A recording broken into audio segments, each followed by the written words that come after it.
ರಾಜಕೀಯದ ಮಹಾ ಚದುರಂಗದಾಟದಲ್ಲಿ ಗೆದ್ದು ಬೀಗುವ ನಾಯಕರ ಯಶಸ್ಸಿನ ಹಿಂದೆ ಪ್ರಚಾರದ ಬೆಳಕಿನಿಂದ ದೂರ ಸರಿದು ನಿಲ್ಲುವ ಕೆಲ ಮಹಾನ್ ಚೇತನಗಳಿರುತ್ತವೆ. ಇವರ ಪೈಕಿ ಚೆನ್ನಮ್ಮರು ಕೂಡ ಒಬ್ಬರಾಗಿದ್ದರು.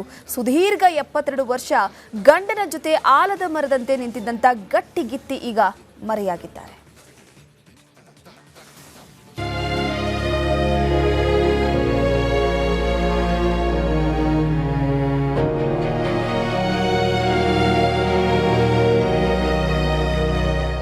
ಮಾಜಿ ಪ್ರಧಾನಿ ಎಚ್.ಡಿ. ದೇವೇಗೌಡರ 72 ವರ್ಷಗಳ ಸುದೀರ್ಘ ರಾಜಕೀಯ ವೈಯಕ್ತಿಕ ಪಯಣದಲ್ಲಿ ಅಂತಹ ಮೌನ ಶಕ್ತಿಯಾಗಿ ನಿಂತವರು ಅವರ ಧರ್ಮಪತ್ನಿ ಚೆನ್ನಮ್ಮ.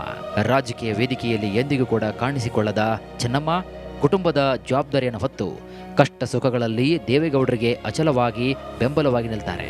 ಚೆನ್ನಮ್ಮ 89ನೇ ವಯಸ್ಸಿನಲ್ಲಿ ನಿಧನರಾಗಿದ್ದು 72 ವರ್ಷಗಳ ಸುದೀರ್ಘ ದಾಂಪತ್ಯ ಜೀವನಕ್ಕೆ ತೆರೆ ಬಿದ್ದಿದೆ. ಚೆನ್ನಮ್ಮ ಅಂತಿಮ ಯಾತ್ರೆಯಲ್ಲಿ ಜನಸ್ತೋಮ. ಹರದನಹಳ್ಳಿಯಲ್ಲಿ ನಡೆಯಲಿದೆ ಅಂತ್ಯಕ್ರಿಯೆ. ವಯೋಸಹಜ ಕಾಯಿಲೆಯಿಂದ ಇಹಲೋಕವನ್ನ ತ್ಯಜಿಸಿದ ಮಾಜಿ ಪ್ರಧಾನಮಂತ್ರಿ ಎಚ್.ಡಿ. ದೇವೇಗೌಡರ ಪತ್ನಿ ಚೆನ್ನಮ್ಮ ಅಂತ್ಯಕ್ರಿಯೆ ಹಾಸನದ ಮಾವಿನಕೆರೆ ರಂಗನಾಥ ಸ್ವಾಮಿ ಬೆಟ್ಟದ ತಪ್ಪಲಿನಲ್ಲಿ ನಡೆಯಲಿದೆ.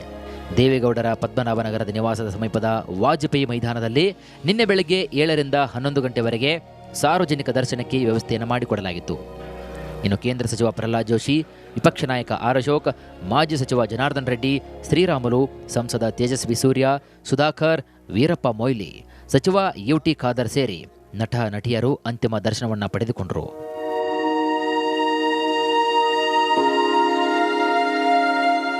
ಒಬ್ಬ ಸಾಮಾನ್ಯ ಗೃಹಿಣಿಯಾಗಿ ಇಡೀ ಕುಟುಂಬವನ್ನ ಯಾವ ರೀತಿ ನಿರ್ವಹಿಸಬೇಕು ಅಂತನ್ನುವಂಥದ್ದು ಇಡೀ ಸಮಾಜಕ್ಕೆ ತೋರಿಸಿದಂಥ ಒಂದು ಆದರ್ಶ ಗೃಹಿಣಿ ಅವರು. ಅಷ್ಟೇ ಅಲ್ಲದೆ ದೇವೇಗೌಡರ ಹಿಂದಿನ ಅತ್ಯಂತ ಶಕ್ತಿಯಾಗಿ ಅವರಿಷ್ಟೆಲ್ಲವೂ ಜೀವನದಲ್ಲಿ ಸಾಧನೆಯನ್ನ ಮಾಡಲಿಕ್ಕೆ ಕುಟುಂಬವನ್ನ ಅತ್ಯಂತ ವ್ಯವಸ್ಥಿತವಾಗಿ ಮತ್ತು ಸಂಸ್ಕಾರಯುತವಾಗಿ ಬೆಳೆಸಲಿಕ್ಕೆ ಅವರ ಕೊಡುಗೆ ಅಪಾರವಾಗಿದೆ. ನನಗೆ ಜ್ಞಾಪಕ ಇರೋ ಹಾಗೆ ನಾನು ಯಾವಾಗಲೂ ದೇವೇಗೌಡಜಿ ಮನೆಗೆ ಬರ್ತಾ ಇದೆ. ಆವಾಗ ಅವರು ನಮಗೆ ತುಂಬ ಪ್ರೀತಿಯಿಂದ ಮಾತಾಡಿಸೋದು, ತುಂಬ ಪ್ರೀತಿಯಿಂದ ಊಟ ಮಾಡಿಸೋದು. ಸೊ ಅವರಲ್ಲಿರೋ ಒಂದು ಮಾತೃಭಾವ ಏನಿದೆ, ತಾಯಿ ಭಾವ ಏನಿದೆ ಅಂತ ನಿಜವಾಗ್ಲೂ ನಾವು ಒಂದು ಒಳ್ಳೆ ವ್ಯಕ್ತಿನ, ಒಳ್ಳೆ ಮಹಿಳೆನ ನಾವು ಮಿಸ್ ಮಾಡ್ಕೊಳ್ತೀವಿ ಅಂತ ನಾನು ಹೇಳೋಕೆ ಇಷ್ಟಪಡ್ತೀನಿ. ಇನ್ನು ನಿನ್ನೆ ಮಧ್ಯಾಹ್ನ 12ಕ್ಕೆ ಬೆಂಗಳೂರಿನಿಂದ ಹಾಸನ ಜಿಲ್ಲೆಯ ಹೊಳೆನರಸೀಪುರದವರೆಗೆ ಚೆನ್ನಮ್ಮ ಅಂತಿಮ ಯಾತ್ರೆ ನಡೆಯಿತು. Nelamangala, Soluru, Maruru hand post, Kunigal, Hirisave cross, Channarayapatna ಮಾರ್ಗವಾಗಿ ಹೊಳೆನರಸೀಪುರ ತಲುಪಿತು. ಇನ್ನು ಅಂತಿಮ ಯಾತ್ರೆಯ ವಾಹನ ಸಾಗಿದ ದಾರಿ ಉದ್ದಕ್ಕೂ ಜನ ಕಿಕ್ಕಿರಿದು ಸೇರಿದ್ರು. ಜನ ಸೇರಿದ ಕಡೆಯಲ್ಲೆಲ್ಲ ವಾಹನವನ್ನು ನಿಲ್ಲಿಸಿ ಅಂತಿಮ ದರ್ಶನಕ್ಕೆ ಜನರಿಗೆ ಅವಕಾಶವನ್ನ ಕಲ್ಪಿಸಿಕೊಡಲಾಯಿತು. ತಾಯಿ ಪಾರ್ಥಿವದ ಪಕ್ಕದಲ್ಲೇ ಮಗ ಕುಮಾರಸ್ವಾಮಿ, ಹಿರಿಯ ಮಗಳು ಅನಸೂಯ ಕೂತಿದ್ರು. ಇತ್ತ ಶ್ರದ್ಧಾಂಜಲಿ ವಾಹನದ ಹಿಂದೆ ಪತಿ ದೇವೇಗೌಡ ಕಾರಲ್ಲಿ ಬರ್ತಿದ್ರು. ಈ ವೇಳೆ ಜನಸ್ತೋಮ ಕಂಡು ದೇವೇಗೌಡರು ಕೂಡ ಕಣ್ಣೀರಿಟ್ರು.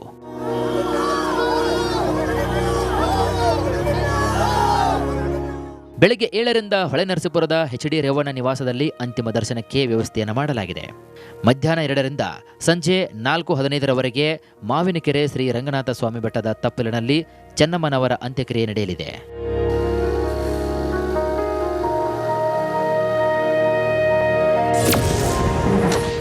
ವೈಎಸ್ವಿ ದತ್ತ ಬರ್ತಾ ಇದ್ದಂತೆ ಕಣ್ಣೀರಿಟ್ಟ ರೇವಣ್ಣ.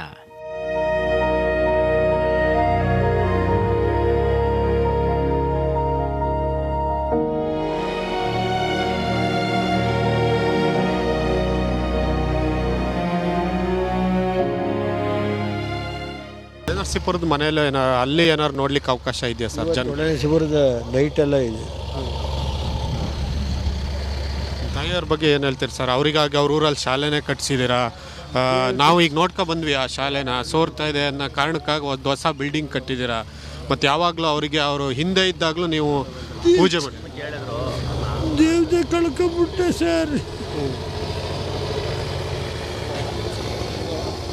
ದೇವರು ಹೋಯ್ತು ತಾಯಿ. ಸಾವಿರಾರು ಜನಕ್ಕೆ ಅನ್ನ ಹಾಕಿರೋ ಮಹಾತಾಯಿ. ಬಡವರು, ಬಗ್ಗರು, ಕಷ್ಟದಲ್ಲಿರೋರು ಬಂದಾಗಲೆಲ್ಲ ಮನೆ ಒಳಗಡೆ ಆದರಾತಿಥ್ಯ ಮಾಡಿದವರು. ನೂರಾರು ಘಟನೆಗಳು ನನಗೆ ಜ್ಞಾಪಕಕ್ಕೆ ಬರುತ್ತೆ. ಆ ಕುಟುಂಬದಲ್ಲಿ ದೇವೇಗೌಡರ ರಾಜಕಾರಣದಲ್ಲಿ ಆಕೆ ಪರೋಕ್ಷವಾಗಿ ಪ್ರತ್ಯಕ್ಷವಾಗಿ ವ್ಯಕ್ತವಾಗಿ ಅವ್ಯಕ್ತವಾಗಿ ಹೇಗೆ ತೊಡಗಿಸ್ಕೊಂಡಿದ್ರು ಅನ್ನೋದು ಕಣ್ಣಿಗೆ ಕಟ್ಟದಾಗಿದೆ. ಹರದನಹಳ್ಳಿಗೆ ಬಂದ ಪುರೋಹಿತರ ತಂಡ. ನೋಡಿ, ಅಪಾರ ದೈವಭಕ್ತಿಯಾಗಿದ್ದ ಚೆನ್ನಮ್ಮನವರ ಅಂತ್ಯಕ್ರಿಯೆಗೆ ವಾಸ್ತು ಪ್ರಕಾರವೇ ಸ್ಥಳ ನಿಗದಿ ಮಾಡಲಾಗಿದೆ. ಬೆಂಗಳೂರಿನ ಖ್ಯಾತ ವಾಸ್ತುತಜ್ಞ ಹರಿಪ್ರಸಾದರಿಂದ ಸ್ಥಳ ನಿಗದಿ ಮಾಡಲಾಗಿದೆ. ಅಂತ್ಯಕ್ರಿಯೆ ಸ್ಥಳದ ಬಗ್ಗೆ ಮಾತನಾಡಿದ ಹರಿಪ್ರಸಾದ್, ಈಶಾನ್ಯದಲ್ಲಿ ಭಾರ ಇರಬಾರದು, ಉತ್ತರದಲ್ಲಿ ಮತ್ತು ಪೂರ್ವದಲ್ಲಿ ತಗ್ಗಿರಬೇಕು, ಇನ್ನು ಪಶ್ಚಿಮ ಮತ್ತು ದಕ್ಷಿಣದಲ್ಲಿ ಎತ್ತರ ಇರಬೇಕು. ಅದರಂತೆ ನಾವು ಅಂತಿಮ ಸಂಸ್ಕಾರದ ಜಾಗವನ್ನು ಸಿದ್ಧಪಡಿಸಿದ್ದೇವೆ ಅಂತ ಹೇಳಿದರು.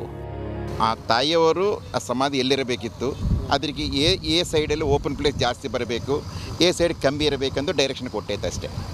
VIP ಎ ಸೈಡ್ ಇರಬೇಕಿತ್ತು, ಭಾರ ಎ ಸೈಡ್ ಇರಬೇಕಿತ್ತು, ಭಾರ ಪಶ್ಚಿಮದಲ್ಲಿರಬೇಕು, ಭಾರ ದಕ್ಷಿಣದಲ್ಲಿರಬೇಕು, ಭಾರ ಕಡಿಮೆ ಅಂದರೆ ಪೂರ್ವದಲ್ಲಿ ಕಡಿಮೆ ಇರಬೇಕಿತ್ತು, ಉತ್ತರದಲ್ಲಿ ಕಡಿಮೆ ಆ ಥರ ಅಡ್ವೈಸ್ ಮಾಡಿತ್ತು. ಇನ್ನು ಅಂತ್ಯಕ್ರಿಯೆ ನಡೆಯುವಂತಹ ಸ್ಥಳಕ್ಕೆ ಮೇಲುಕೋಟೆ ಮೂಲದ ಪುರೋಹಿತರಾದ ಕನ್ನನ್ ಶರ್ಮಾ, ಮಹೇಶ್ ಶರ್ಮಾ, ನರಸಿಂಹಸ್ವಾಮಿ ಭೇಟಿ ನೀಡಿ ಪರಿಶೀಲನೆ ಕೂಡ ನಡೆಸಿದರು. ಗಣ್ಯರ ಆಗಮನಕ್ಕೆ 5 ಹೆಲಿಪ್ಯಾಡ್ ನಿರ್ಮಾಣ. ಚೆನ್ನಮ್ಮ ಅಂತ್ಯಕ್ರಿಯೆಯಲ್ಲಿ ಭಾಗಿಯಾಗಲು ಸಿಎಂ DKC ಸೇರಿ ಗಣ್ಯರು ಆಗಮಿಸಲಿದ್ದು, ಹೊಳೆನರಸೀಪುರದಲ್ಲಿ 3 ಹೆಲಿಪ್ಯಾಡ್, ಹರದನಹಳ್ಳಿಯಲ್ಲಿ 2 ಹೆಲಿಪ್ಯಾಡ್ ನಿರ್ಮಾಣ ಮಾಡಲಾಗಿದೆ. CM DK ಶಿವಕುಮಾರ್ ಅವರು ಕೂಡ ಏನು ಈ ಅಂತ್ಯಕ್ರಿಯೆಯಲ್ಲಿ ಭಾಗಿಯಾಗ್ತಾರೆ ಅನ್ನುವಂಥ ಒಂದು ಹಿನ್ನೆಲೆಯಲ್ಲಿ ಈಗ ಎಲ್ಲ ತಯಾರಿಗಳನ್ನು ಕೂಡ ಮಾಡ್ತಿದ್ದಾರೆ. ಜೊತೆಗೆ ಹೊಳೆನರಸೀಪುರದಲ್ಲೂ ಹೆಲಿಪ್ಯಾಡ್ಗಳನ್ನು 2 ಹೆಲಿಪ್ಯಾಡ್ಗಳನ್ನು ನಿರ್ಮಾಣ ಮಾಡಲಿಕ್ಕೆ ಈಗಾಗಲೇ ತಯಾರಿ ಕೂಡ ನಡೆದಿದೆ. ಜೊತೆಗೆ ಹರದನಹಳ್ಳಿಯಲ್ಲೂ ಕೂಡ ಹೆಲಿಪ್ಯಾಡ್ ನಿರ್ಮಾಣ ಕಾರ್ಯ ಅಂದರೆ ಹೆಲಿಕಾಪ್ಟರ್ ಬಂದು ಇಳಲಿಕ್ಕೆ ಎಲ್ಲ ಕಾರ್ಯವನ್ನು ಕೂಡ ಸಿಬ್ಬಂದಿಗಳು ಮಾಡ್ತಾ ಇದ್ದಾರೆ. HDDಗೆ ಕರೆ ಮಾಡಿ ರಾಷ್ಟ್ರೀಯ ನಾಯಕರಿಂದ ಸಾಂತ್ವನ. ಪತ್ನಿ ಅಗಲಿಕೆಯಿಂದ ಕುಗ್ಗಿರುವಂತಹ ದೇವೇಗೌಡರಿಗೆ ಪ್ರಧಾನಿ ಮೋದಿ, ರಾಹುಲ್ ಗಾಂಧಿ, ಖರ್ಗೆ, ಫಾರೂಕ್ ಅಬ್ದುಲ್ಲಾ ಸೇರಿ ಹಲವರು ದೂರವಾಣಿ ಕರೆ ಮಾಡಿ ಸಾಂತ್ವನ ಹೇಳಿದ್ದಾರೆ.